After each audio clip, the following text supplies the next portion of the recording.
give you the shortcut to, well, getting informed. And today, we've got something pretty dense, quite fascinating, actually. We're doing a deep dive into transactional analysis, TA, but through the perspective of one specific analyst, 𝗤𝗓𝗏. Right. We're covering his big picture philosophy on world events and also his own story, how he got started. Exactly. It's a two-parter, really. First, unpacking how TAs apply to, global stuff, the macro view, and then tracing the analyst's own journey, which is surprisingly grounded in a specific place. And we have to start with that big claim, don't we? The one that really sets the stage. Absolutely. The core idea from the sources. World events are open to a transactional analyst.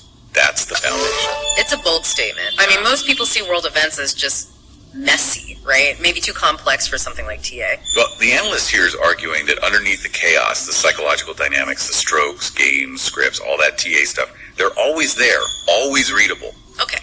And before we get into his analysis, let's just touch on his background. It's quite a mix. It is. The sources list a Master of Arts, a bachelor's in zoology, which is interesting, and a postgraduate diploma in industrial counseling. Zoology, that definitely signals a broad approach, nature and organizations. Precisely. Yeah. And that links directly to his philosophy, where the human world and natural world aren't really separate.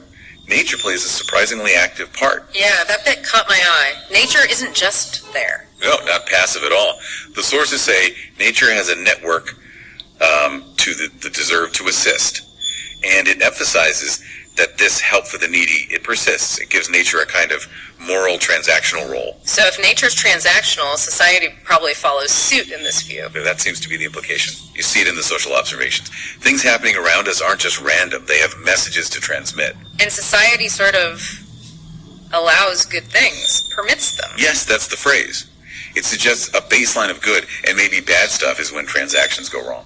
Okay, and this framework allows for some pretty sharp observations, especially about politics and society. Some memorable lines in there. Definitely. This is where it gets quite pointed, like the bit about politicians. Oh yeah, let's go there. The claim is they do verbal vomit in the name of public service. That's direct. It's direct, but it's presented as analysis, right? In TA terms, verbal vomit probably signals operating from a critical parent ego state, maybe. Judgmental, controlling. Or running a game, masking something else. Could be. Offering negative strokes while claiming it's for the public good, which ideally comes from, nurturing parent or adult. Right, that makes sense of the mechanism. And it's paired with this idea about personal responsibility, too. Austerity, for example. The sources say austerity practices are available for a free hermit. Basically, personal discipline, even isolation, are always options, regardless of the wider system. But there's also a sense of inevitability. Consequences. Oh, very much so.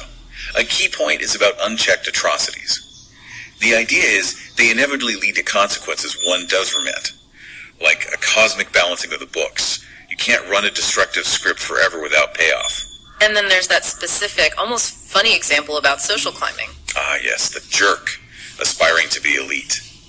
If a jerk aspires to become a social elite, the complementary situation may turn 𝗤𝗑𝗜𝗟𝗏. 𝗤𝗑𝗜𝗟𝗏. It's perfect. It captures that performative shift, doesn't it? Totally. The person hasn't changed inside, they're still a jerk. But the social pressure, the strokes, or threat of negative ones from the new elite group just smooths out the behavior, purely external. So, tying this section together for you, the listener, the main point is that nothing goes unnoticed. Right. Society isn't just random noise, it's structured, it's discernible. Yeah. And the analyst's key takeaway here is that world events become educational material for you. So the news isn't just something to react to, it's like a case study in TA. Exactly. Lessons in dodgy transactions, failed scripts, and maybe spotting where nature's trying to assist, according to this view. Which leads us nicely into the second part. How did the analyst develop this viewpoint? Let's trace that personal journey. Yeah, we shift from the big philosophy to the very specific story of 𝗤𝗓𝗏 from Pali district in Tamil Nadu, India.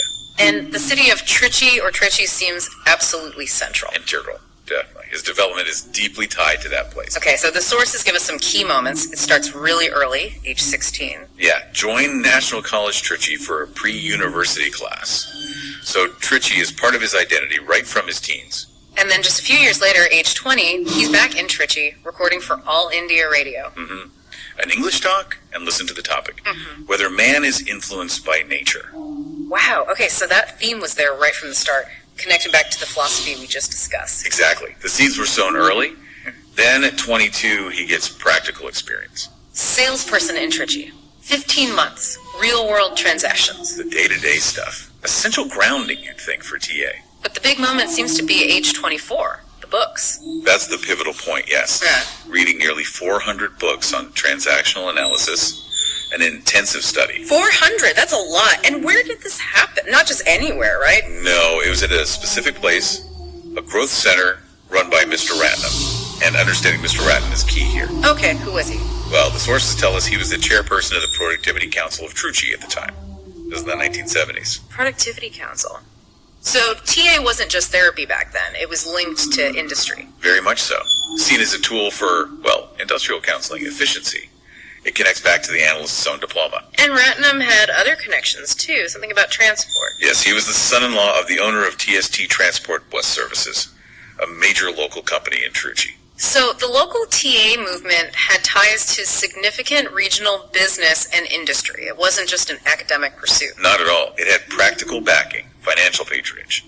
The analyst himself calls Ratnam the kind patron of transactional analysis movement in Tamil Nadu in the 1970s. Okay, so deep local roots, practical experience, intense study funded by local patrons.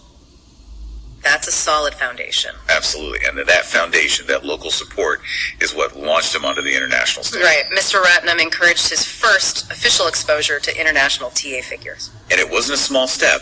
It was straight into a major event. The second International Transactional Analysis Conference, Bengaluru, 1979, Engineers Institute near Harsh Hotel. Very specific. The details matter because they show the level he entered at.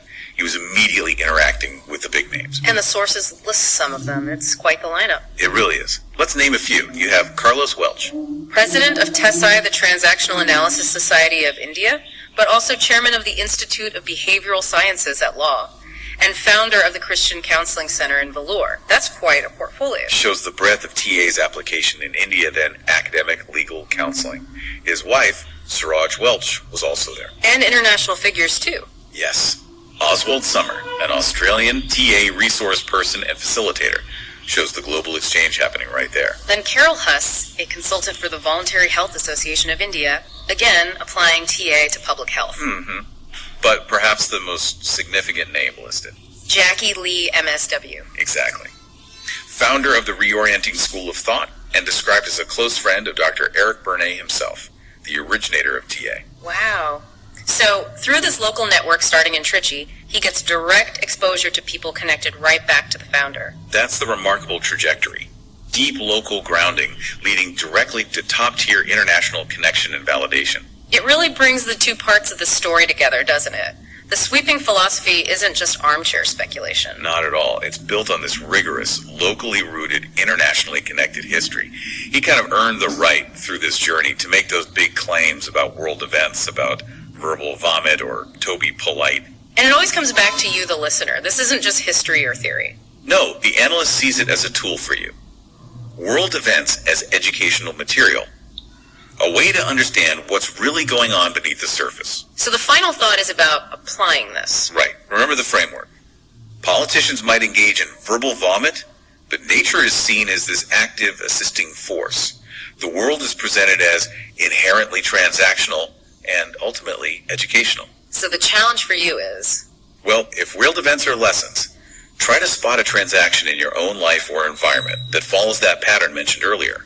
Think about some unchecked atrocity, maybe something small, like a broken promise, a minor unfairness, and see if you can trace the consequence, however subtle or delayed.